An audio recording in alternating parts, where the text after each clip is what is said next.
Welcome to the Shaping Change Show, Part 2, Jamie Hopkins with Rewirement. How you doing, Jamie? I'm doing well. So it's a beautiful day to be alive, right? So in our first part, we looked at a lot of what led up to where we are today and how people see things and how they make decisions. And in your book, when you went to Part 2, you said that you added questions at the end and you updated some information, but also you start to talk a lot about some of the trends that are going on now and how that's going to impact the future. And I think that's best in a separate conversation, which is why I wanted to do a Part 2. So let's start with the book. You have a 10-step process in there. Let's pick one process or one step in the process that is often overlooked that'll really matter down the road for people. Yeah, and it's a great question, and kind of here, I could probably make an argument for any of the 10, right? I mean, that's why you have it. But one of the ones that just kind of is sticking in my mind right now, as you bring this up, is actually the conversion of assets into income. It's to some degree, that's what is the process that, when the rubber hits the road, or however you want to say it, when we actually have to execute. Because I think execution is always important, right? We can give people great ideas. We can review things, but if we can't execute, right, if we can't implement, we actually don't get anywhere. And I've seen that a ton, right? You've seen it. You work with a client, you tell them all this great stuff, you do all the analysis, you do all the review, and you get to the end of the day, and they're still doing the same thing they were doing 15 years ago, and we're unable to implement or execute. So execution and implementation. So Carson, always talks about IQ, not intelligence, but implementation quotient. And to me, that's huge, right? When you see firms, when you see clients that move forward, they're able to implement recommendations. So, and that goes to the right questions you ask. It's how you frame things. It's understanding the client so they'll actually move and make a decision. And sometimes like the efficient stuff. So there's a big, if you go look at academic research, and a lot of my former colleagues, right, Wade Pfau and others will talk about like efficient frontier and the most efficient portfolio. And end of day, most clients don't give a flying whatever about the most efficient portfolio in the world, right? Like they just don't care. They want something that they can relate to and works for them.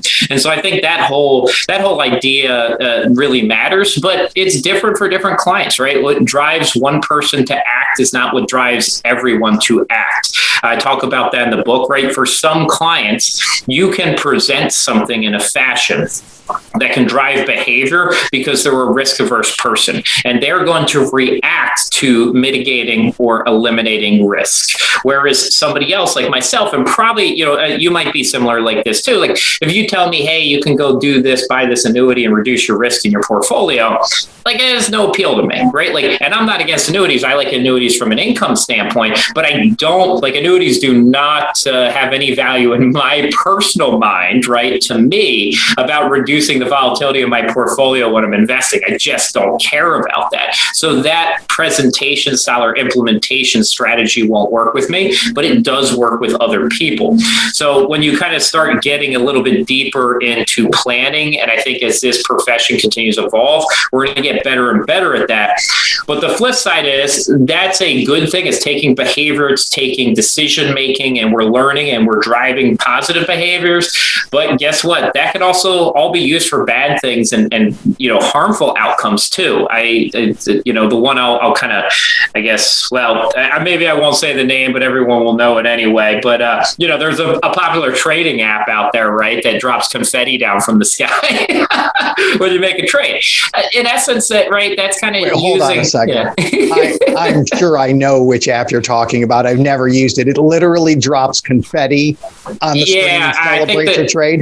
It used to, your first trade, it used to drop confetti down from the screen. I haven't tested it, or I'd have to get a new thing, but yeah, it did that.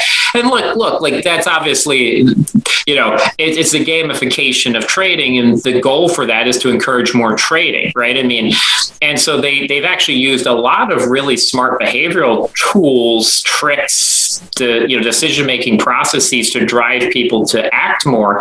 But arguably, we're not sure if that's a good outcome yet, right? Like, we're in that mode of like, is some of that actually being used to almost create addictive like behaviors and not positive outcomes? So first is anytime we learn about the human condition and how to drive decisions, that can also be used in negative ways too. So I think there will be a balance of that. Even Congress came out and said they're probably going to start regulating a lot of that more. And just in the last couple of weeks, they came out and talked about that, and the SEC too, right? I mean, both of them have said, hey, we're getting a little concerned about this. Yeah, I know that's a big answer, but it leads us to some of the technology pieces, which I think are going to be crucial for execution moving forward.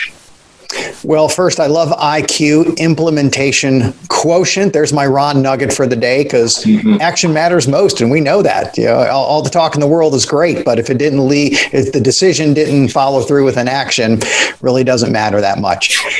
So let's go to the next question. What is coming down the road that maybe I, as a financial planner, really aren't looking at, or maybe I don't understand the significance of what it's going to mean to my clients? Yeah, and this is a fun question, and I'm glad that you agreed to ask me it. Because this is the stuff, when I have free time, I try to think about this, and I try to take the step back. And, I didn't do this all the time at the college, but I get to do it a little bit more now with Ron, because Ron likes to think about this stuff, which is, if you were going to disrupt the industry today, how would you do it? And you could go in a whole bunch of different directions. Ron loves flying cars, so I know that that's one of the things. He's a big believer in that and thinks they're coming, and relatively soon. I remember I did an interview with Ashton Kutcher, who a lot of people know just as more of like the actor, but he was one of the early investors in Uber and Airbnb. And then he's got a Thorn, which is the cyber security firm that goes after the child predators. He's actually an incredibly smart person, and I was shocked by it, because he's been more or less typecast into the dumb jock bro guy, but then you have this really brilliant technology and investor guy on the side. And he talked about flying cars, and he said, I'm not as interested in the actual cars, but all the infrastructure it's going to take to create this. So what is the air traffic control for it? Then that's where I want to be investing. But then you start thinking about some of those things, and even some of the things that happened in the past year. And I think I'm actually still of the opinion that the pandemic didn't move us as far as some people think from workplace. I see more and more some companies saying, hey, nobody has to come back. But I've seen companies that have now said everyone needs to come back. I don't think we got pushed all the way away. But the ability to work from distance, the ability to work from a Zoom, to work from your house. And all of a sudden, if you think that we had autonomous self-driving flying cars, well, could I go from here to Wilmington, Delaware in maybe 15 minutes? If I just had a straight line flying car, I don't know how fast they're going to go. But all of a sudden, right, the ability to live in different places and work for longer, because mobility changes. I mean, probably unlike anything we've seen since the actual car or the plane, right, could happen. And I think I think autonomous vehicles are really the shift there. I don't even really care about the flying ones as much, but just self-driving vehicles. I mean, think about how many parents or people whose eyesight starts to decline later on, but could still do a job. And now all of a sudden, that mobility aspect is just completely removed. And then all of a sudden, the workforce opens up to another 10, 15, 20 million people that are now looking for employment, because mobility and distance and all of that is taken off the table. Well, that's transformative to the whole economy, right? The other thing is, there's doctors and people out there that think we're on this precipice of, and again, I'm not saying these are things that I believe in, but there's people out there that are looking at this, which is, there's some people out there that think during somebody's lifetime today, right, the person who's going to pass age 200 has already been born, right? So there's actually a lot of doctors that are starting to believe that. And there's some doctors now that are saying, hey, look, we're nearing the time period where, if you had unlimited resources, you wouldn't die from natural causes anymore, right? That we're actually getting closer and closer to that. Those things are transformative. I mean, you can't have a work career of 30 years and retire for 150, right? Like it just doesn't work. So when you start looking at that, like, and not longevity of people living to 95 and 100, but people living to 200, right? That's totally disruptive to the entire system. I think that stuff is really big. The other stuff, is more closer to the vest now. It's just, where does all this blockchain, crypto, digital assets, currencies, what gets disrupted there that we just haven't even thought about? I mean, the one that I really wasn't a big believer on, and I guess I'm probably still not, but it's there. And so whether I like something or not never matters, right? Like NFTs and digital art, I understand the concepts behind it. It doesn't resonate with me. But the reality is, like, I don't think that's going away anymore either. But if you asked anyone 15, 20 years ago, digital art's going to become a huge thing and people are going to buy digital properties that don't exist in the real world for hundreds of thousands of dollars, you would just be like, no, that's not a thing. End of conversation. Now we at least have to have the conversation when people are spending millions of dollars on these things. Like, they're here, whether you like them or not, they're here. Just like if you didn't like people mailing scratched DVDs out to your house like Netflix did at one point, well, I don't really care. The distribution in the channel was there. And like, people forget, like, they used to be like kind of a joke of a sort. I remember people get these DVDs, right? And they would always be scratched. You could watch like 3/4 of the movie. And then like now we have this multi-billion-dollar company that's changed the way that everyone is approaching entertainment. And so I think there could be things like that. I think the crypto smart contracts will probably be a big thing, especially for the insurance world. Insurance world's probably still 20 years behind everyone in technology. So even if they caught up to today's technology, it would be completely disruptive to our daily life. But I mean, imagine that. Let's just smart contract, right? Where you say you have hail damage on the top of your house, drone flies out, takes pictures, kicks into the smart contract, you're paid the same day, right? I mean, all of that exists today. Like, there's nothing in that story that the technology doesn't exist today. And I know I've mentioned Ron a couple times, mostly because I spent too much time with him the last month, but he's been saying this too. He goes, think about it. Today is the worst technology experience you'll ever have for the rest of your life.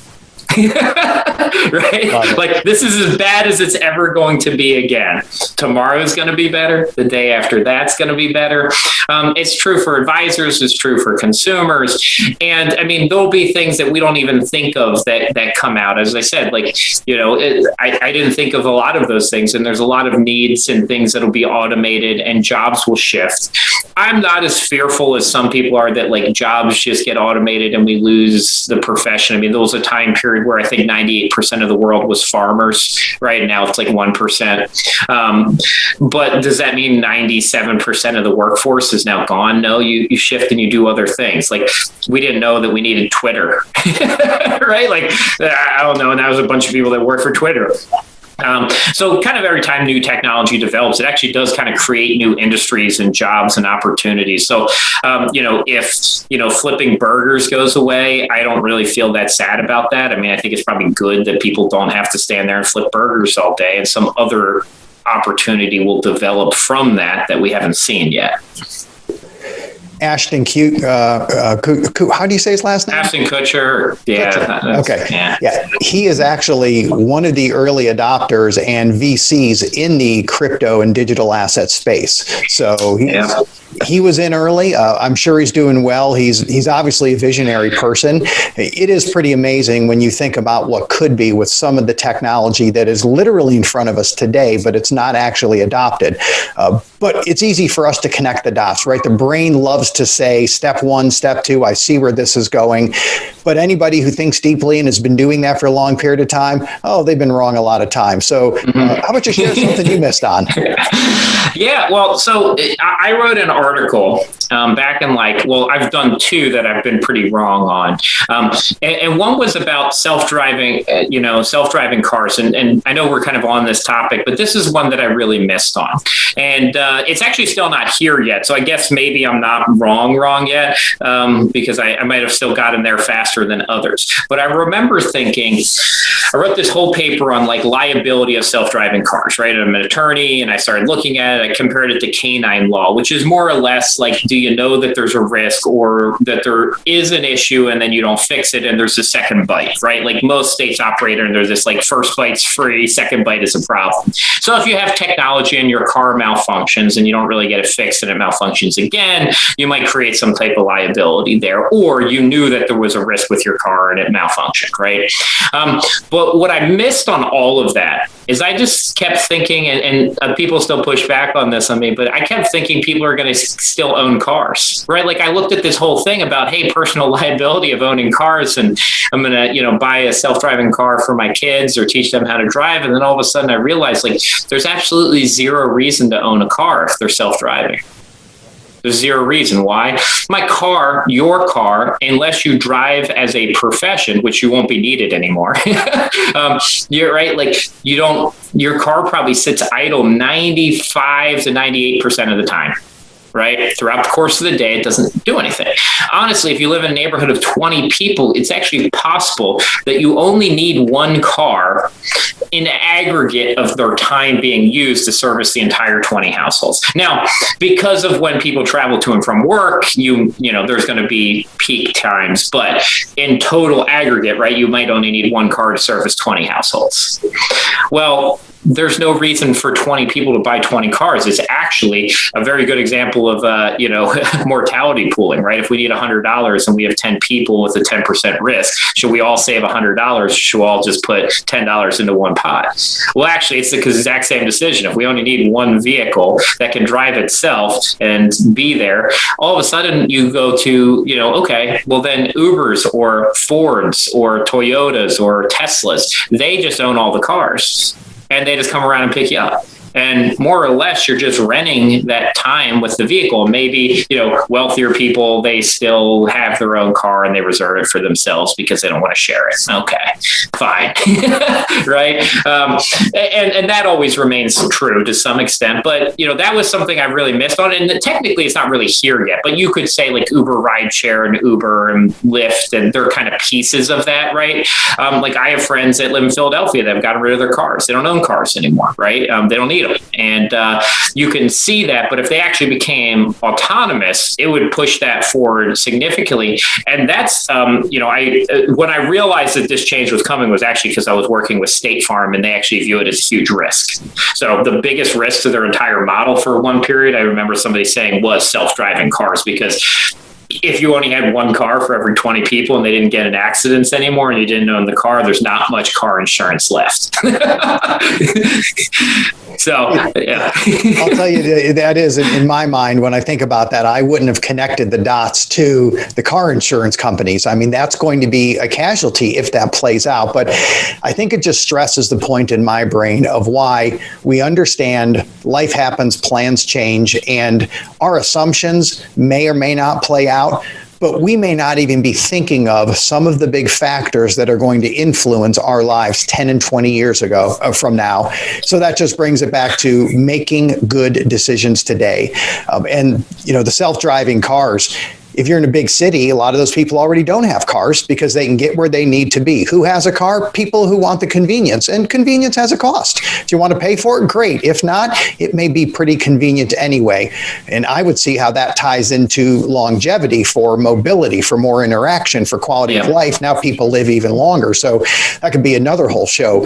But the future is going to be interesting, right? There's no question about it. But how about we wrap up? And let's wrap up with a question that I always love to close with. That's a course, the magic wand question. And you're a thinker. You think about the future. You think about trends. I'm sure you sit around and think, man, it would be great if. So if you could wave this magic wand that I'm showing on the screen, change anything in the world, what would you change, Jamie? If I could change anything in the world. So I'm going to pick something currently on my mind. It's probably not the number one thing I would change, but we'll pick something that'll kind of make this group thick. Okay. So is that fair enough? Can I pick? Take it. Yeah. Obviously if I could change anything, who knows, maybe I'd make the, infinite worlds and people don't die anymore. Cool. So there we go. But something more meaningful. But I think when I look at, our space, and I push people in this, and this is going to become a conversation coming up, which is if I could change anything about our tax system, okay, I'm going to go there. What would I change? I would probably move everything to an estate tax. All right. So, and this always gets people go, why? The estate tax is terrible. It's going to destroy farms. I'm like, okay, pause yourself, right? Now you're implying a bunch of other things that, probably actually don't relate to this. But if I had two choices, I could pay all of my taxes that the government needs for the revenue. I'm just assuming the government still needs revenue. Nobody's proven that there's any model that works without a government needing revenue yet. So there's no example of a successful country and people and businesses without a government that needs revenue. So I'm going to say that that's still needed. And so the government needs revenue. I can either go to work and the government's going to take 30% of my pay every year for the rest of my life. Basically our model, right? That's what we live under. Or I could pay no taxes while I'm alive. I never pay any taxes. I earn whatever I earn. I come home, I spend it, I save it, I invest it, I buy stuff, I build things. And when do I pay my taxes? I pay my taxes at death. Whatever is left over that I haven't spent, given away, reinvested, goes to the government for the revenue. Well, that's actually kind of cool. Which one would I rather pick? Obviously, I would rather pick the one where I just pay all my taxes at death. And flip side is, if I just spend all my money, the government's actually kind of okay with that too, right? I mean, they're okay with if everyone just spent all their money every year and it's being reinvested and stuff's growing, that's okay. We get a similar outcome because money is flowing, things are being built, things are progressing, they're growing. But to me, if I look at those two, I'd rather pay all of my taxes when I'm dead. And I think it's not even close. Like if you just gave me that option today, that Jamie, you don't have to pay another single dollar of tax for the rest of your life, but you could, whatever's left in your estate when you die, we're going to take that for your taxes. I'd be 100% fine with that. That would be revolutionary. Not quite as much as a flying car, which I'm pretty sure that'll happen one day, but that would certainly be something. Jamie Hopkins, thanks so much for being on the show. Yeah, thanks for having me on. Appreciate it. Thank you for listening to Shaping Change with Ross Marino. This show is for general information purposes only and is not intended to provide recommendations or advice. Speak with a legal, tax, or financial advisor before making any decisions. Past performance references are historical and do not guarantee future results.